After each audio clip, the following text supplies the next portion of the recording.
te fazer uma pergunta que eu acho muito importante para nós jornalistas. Até 2 anos atrás, você realmente não dava entrevistas. A gente tinha acesso ao artista, não tinha acesso ao homem, você pouco se expunha. Então eu gostaria de saber o que mudou fundamentalmente no Silvio Santos, que hoje ele dá todas as entrevistas do mundo e se expõe como homem. Não, você está enganada, completamente enganada. Não, mas você fala com a gente, isso é importante. É diferente, você está pensando, Sônia. A primeira entrevista que eu dei, quando os jornalistas chegavam perto de mim, diziam assim: Silvio Santos, vem cá, responde tal coisa. Eu respondia, perdia meu tempo. E aí eles colocavam tudo diferente daquilo que eu respondia.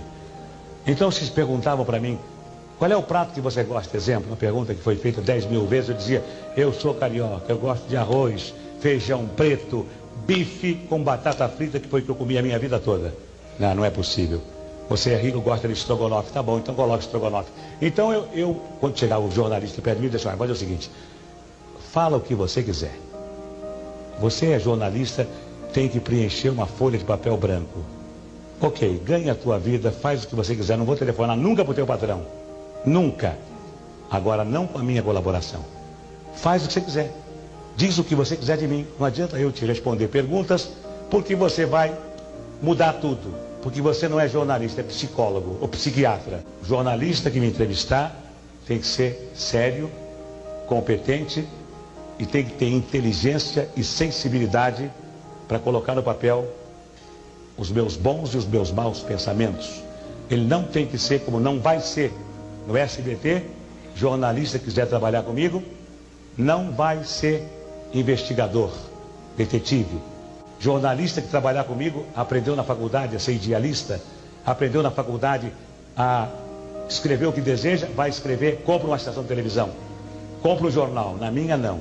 Na minha vai dar notícia só, e na minha estação de televisão, enquanto eu viver, vai procurar no ser humano as qualidades do ser humano. Porque o homem brasileiro, desde o faxineiro até o presidente da República, nenhum deles sai de casa dizendo: hoje eu vou errar, hoje eu vou errar.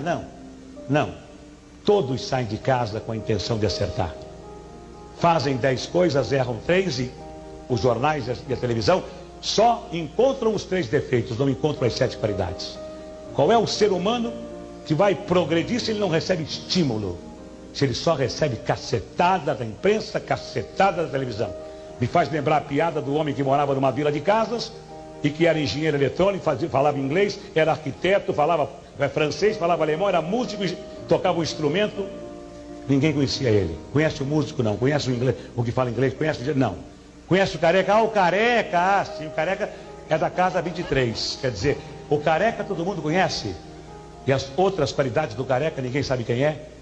Não. Na minha televisão, o jornalista, se quiser trabalhar comigo, vai ter que dizer: a inflação foi de 2, 3, 8% só. Não vai dizer assim: a inflação esse mês foi de 8%. Que coisa, não. Que coisa, não. E dá notícia só. E se ele puder elogiar, elogie. Faça como a imprensa americana. Porque na imprensa americana, eles colocam: Silvio Santos foi convidado a comparecer a uma delegacia de polícia para prestar informações. Silvio Santos será julgado na próxima semana. Silvio Santos foi condenado a 5 anos de prisão. Silvio Santos é ladrão. Aqui não. Na imprensa brasileira, me desculpem os jornalistas se eu estiver exagerando, mas uma parte da imprensa brasileira coloca: Silvio Santos é ladrão, para vender jornal. E o Silvio Santos que explique por que não é ladrão. Nos Estados Unidos, a Carol Burnett foi chamada de alcoólatra pela revista Enquirer. Ela nunca foi alcoólatra, provou e recebeu 3 milhões de dólares de indenização. Nos Estados Unidos, houve um caso de investigação, que foi o caso Watergate, até hoje discutido na imprensa norte-americana, porque jornalista não tem nada que ser investigador. Jornalista tem que dar a notícia só, mais nada. E tem que, se possível, elogiar o ser humano para que ele seja estimulado e para que, desde o faxineiro ao presidente da República, todos trabalhem pelo bem comum. Esta é a filosofia da minha empresa e dos jornalistas que trabalharão comigo.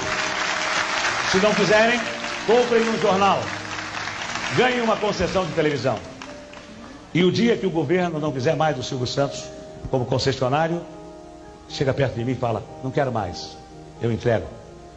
Eu não nasci dono de televisão, eu fui dono de televisão porque os donos de televisão fecharam as portas para mim. E eu então, quando se fecha uma porta, Deus abre uma janela. Fui obrigado a ser dono de televisão, a comprar 50% de ações. Eu não nasci dono de televisão, nasci animador de programas. Continuaria sendo animador de programas se os homens não fossem tão vaidosos, tão poderosos. Sou um homem vaidoso pela minha condição de animador, mas não quero ser um homem poderoso. Não precisa ser poderoso. Sou poderoso com a minha consciência. Ei, valeu. Fala. Silvio, por que você sempre foi vitorioso nessas tuas mumunhas? Bem, Hein? eu não sei o que é mumunhas, mas eu costumo... Mumunha é uma porção de coisa junta. Realmente eu costumo ter mais vitórias do que derrotas por uma razão. Quando o ser humano está com a razão, Deus é o seu advogado. Ninguém vence o ser humano quando ele tem razão. Quando o ser humano não está com a razão, Deus é o juiz e o demônio é o advogado de quem está sem razão. Quem tem razão, forte ou fraco, vence sempre. O bem sempre vence o mal. O mal vence por alguns minutos, por algum tempo, mas o bem sempre vence o mal. E não teríamos razão para viver. Mesmo que esta vida termine no pó, não teríamos nenhuma razão para viver se o mal vencesse o bem. Nelson Rubens não perguntou nada. Nem quer saber a cor da minha cueca. Não, eu perguntei. Eu queria saber como é que a gente ganha tanto dinheiro, Silvio Santos. Trabalhando. Trabalhando? Trabalhando e fazendo o seguinte, acreditando naquela frase que algum filósofo disse uma vez num livro, ganha dinheiro com 10% de inspiração e 90% de transpiração. Só.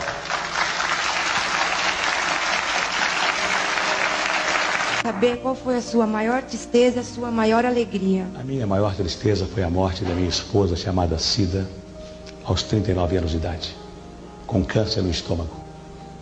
A minha maior alegria foi ter conhecido a minha esposa Iris, mãe das minhas 4 filhas. Obrigada.